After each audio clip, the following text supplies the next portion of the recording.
सेबीचा consultation paper जर का एक महत्त्वाचे 2-3 मुद्दे मी फक्त एक्सप्लेन करतो की सगळ्यात महत्त्वाचा आणि रिटेल इन्व्हेस्टरच्या दृष्टीने जो फायदा करून देणारा निर्णय आहे तो म्हणजे एक्सपेन्स रेशोज कमी केले आहेत. जवळजवळ 15 बेसिस पॉईंटने अक्रॉस द बोर्ड त्यांनी म्हणजे close ended funds, open ended funds, equity, non equity सगळ्यावरती एक्सपेन्स रेशोज हे कमी केलेले आहेत. तर ऑब्व्हियसली एक्सपेन्स रेशो कमी केले म्हणजे त्याचा फायदा हा आपल्या रिटर्न्समध्ये होतो. त्याच्यामुळे जेव्हा केव्हा आणि जर का ह्या एक्झॅक्ट फॉर्मॅटमध्ये हा कन्सल्टेशन पेपर जर का रेग्युलेशन्समध्ये कन्वर्ट झाला तर आपल्या स्मॉल इन्व्हेस्टर्सना नक्की हा फायदेशीर ठरू शकेल. दुसरा महत्त्वाचा निर्णय त्याच्यामध्ये त्यांनी ब्रोकिंग एक्सपेन्सेस जे आहेत ते आता जे 12 बेसिस पॉईंट्स होते इक्विटी और कॅश इक्विटीवरती आणि 5 बेसिस पॉईंट होते डेरिव्हेटिव्हवरती, ते त्यांनी कमी करून 2 बेसिस पॉईंट आणि 1 बेसिस पॉईंट एवढे खाली आणलेले आहेत. तर याचा सुद्धा नक्की फायदा हा रिटेलर्सना, स्मॉल इन्व्हेस्टर्सना होईल.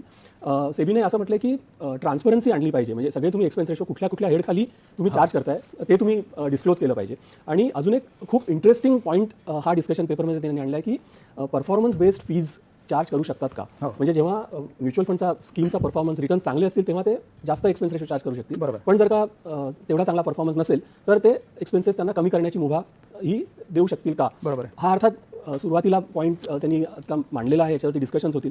एवढं सोपं नाही आहे कारण रोज कोण ना कोणतरी इन्व्हेस्टर इन्व्हेस्ट करत असतो आणि आपल्याला सगळ्यांचे रिटर्न्स बघायला पाहिजे. असं नाही होणार की एका कालावधीमधले रिटर्न्स बघून त्याच्यावरती एक्सपेन्स रेशो चार्ज केले जातात. पण नेट मी म्हणेन की सेबीने नक्कीच हे चांगलं पाऊल उचललेलं आहे आणि फोकस मला वाटतं इकॉनॉमीज ऑफ स्केल, म्हणजे जेव्हा गेली रेग्युलेशन्स सेबीने आणली होती 2018 साली तेव्हा म्युच्युअल फंड इंडस्ट्री होती साधारण 25 लाख कोटी, आता ती 75 लाख कोटी झाली. तर डेफिनेटली इकॉनॉमीज ऑफ स्केल त्यांनी पास ऑन करायला सुरुवात करायला हवी. आणि दुसरं म्हणजे टेक्नॉलॉजी, आता सगळीकडे पण AI ML याचा फायदा एवढ्या इंडस्ट्रीजना मिळतो, तसं आपल्या फायनान्शियल सेक्टर सर्व्हिसेसमध्ये पण तो मिळतोय आणि त्याच्यामुळे जे कॉस्ट सेव्हिंग होते ते सुद्धा ॲसेट मॅनेजमेंट कंपनीजनी रिटेलर्सना किंवा इन्व्हेस्टर्सना पास ऑन करायला हवं असं सेबीचं म्हणणं आहे.